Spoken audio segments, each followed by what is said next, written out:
I really wanted some chairs for our front porch area, so I decided rather than just building something on my own, I would look through some plans and find something that I liked.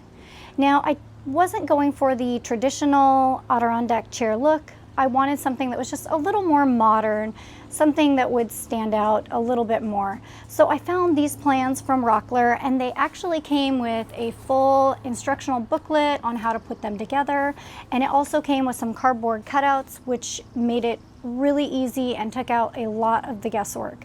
Now, I'm very happy with how these chairs turned out. They're really sturdy, they look really nice, and they're actually comfortable to sit in.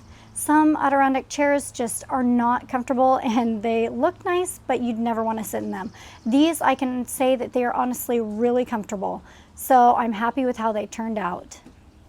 I will link the plans below in the description, and let's get started. Let me show you how I built these.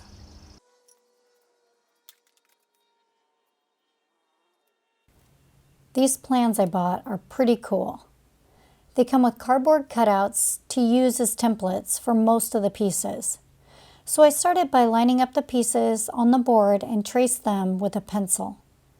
I found that some of the cardboard pieces are actually larger than my boards, probably due to the fact that I bought wood rather than milling it myself. So for example, a 2x4 is actually 3.5 inches wide, not 4 inches. Mine still turned out great, so don't feel you need to mill your own wood. You just need to be a bit creative when putting that cardboard piece up to your wood.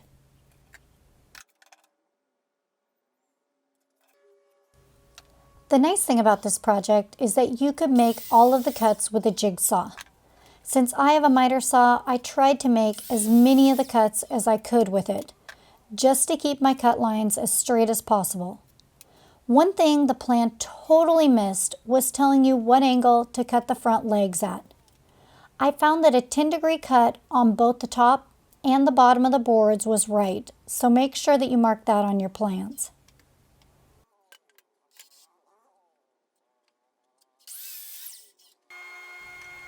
Totally unnecessary, but for a few of the cuts I did not want the rounded over edge. So I used the table saw to make that edge square. Again, these cuts could easily be made with a jigsaw. However, since I have a bandsaw and it's already set up, I'll be using it. Here I'm cutting out the back legs. I just work slow and try to stay on the line.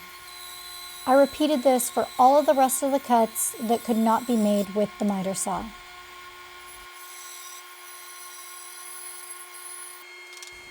For the back legs, they had a lot of curves and changes to them, and I wanted them to match up completely.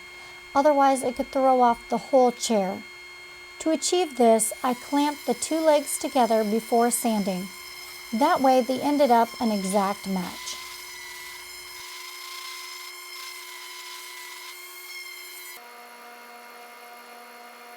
For the middle back support, it calls for a 30-degree cut.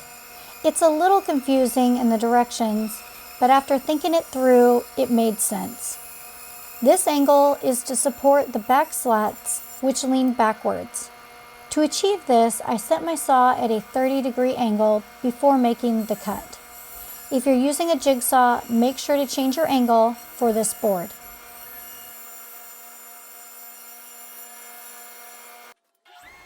Once all of my cuts were made, I sanded them down real good to make sure that there were no rough edges.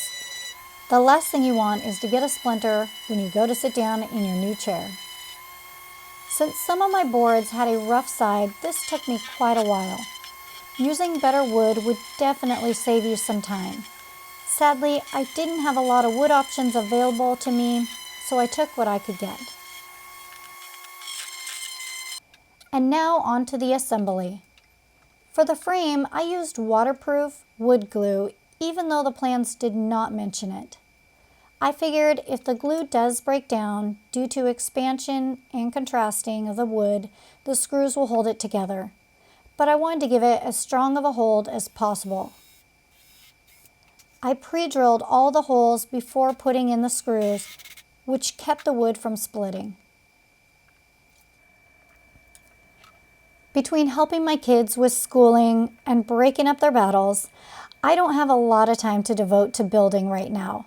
However, I think if you had a good day and a half, you could crank these out no problem. I also chose to use cedar, so my chairs ended up costing around $150 each for just the wood. This really surprised me. So learn from me and figure out how much your chairs are going to cost you before you start building them. You could save a lot of money by using fir.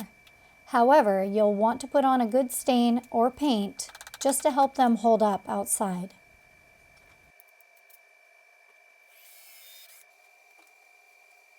I set up this lower back a little different than the instructions. To get it in the correct spot, I actually placed the seat boards on and made sure it was where I wanted it.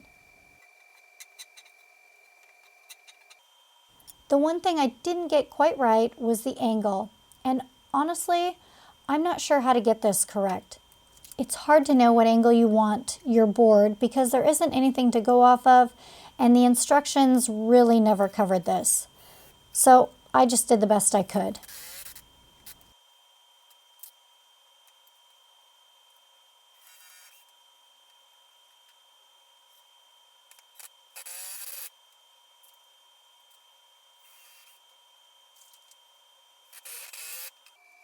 Another area that I did different was the armrest.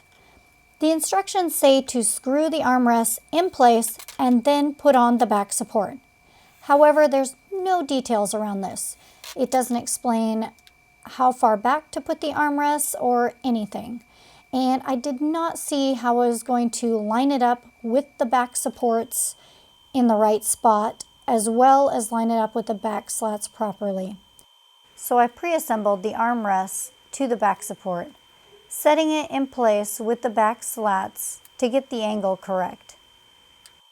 Then I clamped the back slats in place so I could get it in the proper spot before screwing it into place in the front, making sure I had even spacing on both sides.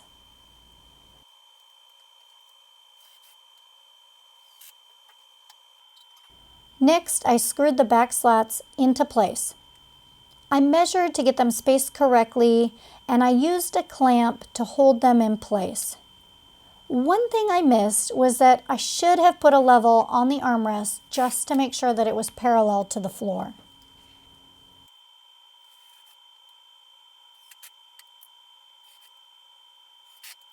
Giving you my honest opinion of these plans, I will say, I like the look of the chairs and they are very strong and solid. It is not too difficult of a build and I believe most builders will not struggle with them. I really like the cardboard cutouts as it takes out a lot of the guesswork. However, I will say that it appears that they never had anyone try to build these with the instructions before sending them out. There are some major things missing in these plans, and I have addressed them here, so hopefully you will not have the same struggles that I did.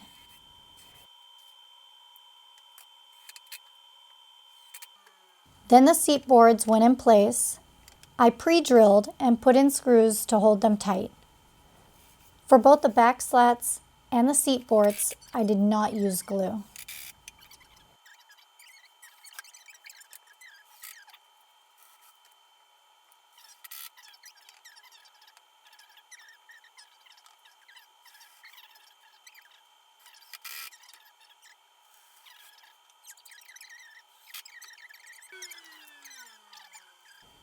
Lastly, I put on the top support. I measured to get it in the right place, then clamped it to hold it in the right spot and to get it tight with the slats before screwing it in place.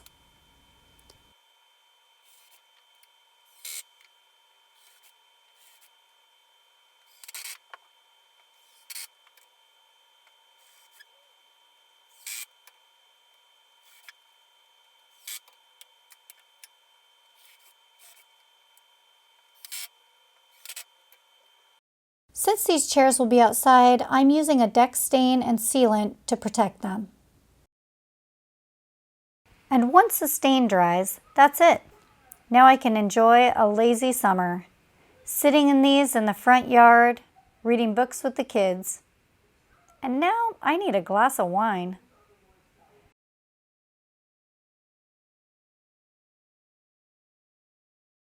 Thanks for watching. If you liked what you saw, be sure to subscribe.